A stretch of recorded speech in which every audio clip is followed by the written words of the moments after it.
पंढरपूर म्हणजे आमच्यासोबत होते एक जण वाजवायला. तर ते एका मिनिटात असे भरायचे बास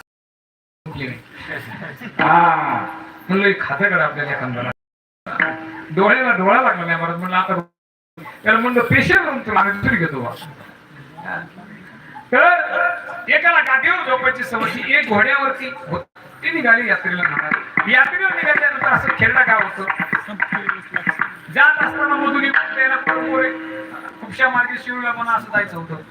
गावात आल्याच्या नंतर दिवसभर चढत असताना त्यांना लोक बघायचे आणि म्हणायचे ऐका घोड्यावर जो बसलेला आहे तो मालक आहे आणि गादीवर जो बसलेला गादी घेऊन डोक्यावर जो चाललेला आहे हा सेवक असला पाहिजे.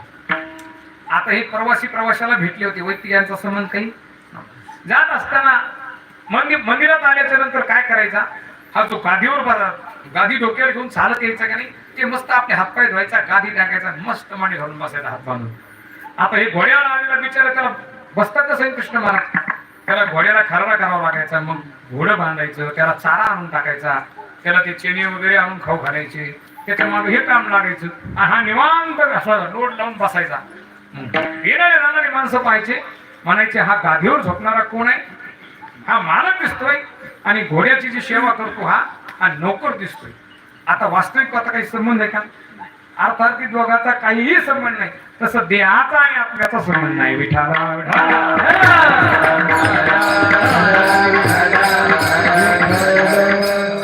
पण हा उष्ण आणलेला देह आहे आणि हा प्रत्येकाला महाराज या ठिकाणी देऊन जावा लागणार आहे.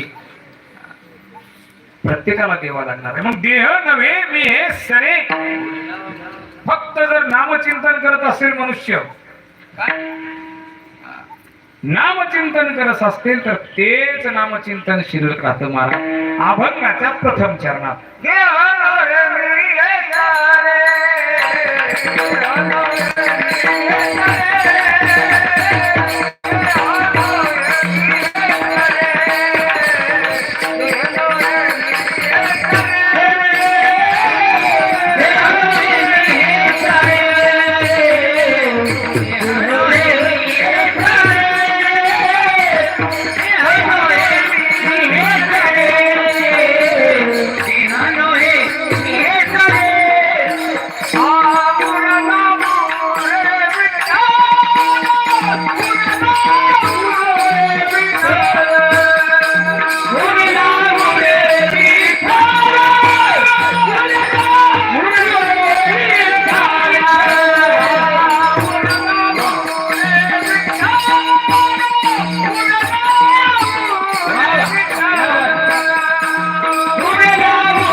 देह नव्हे मी हे सरे.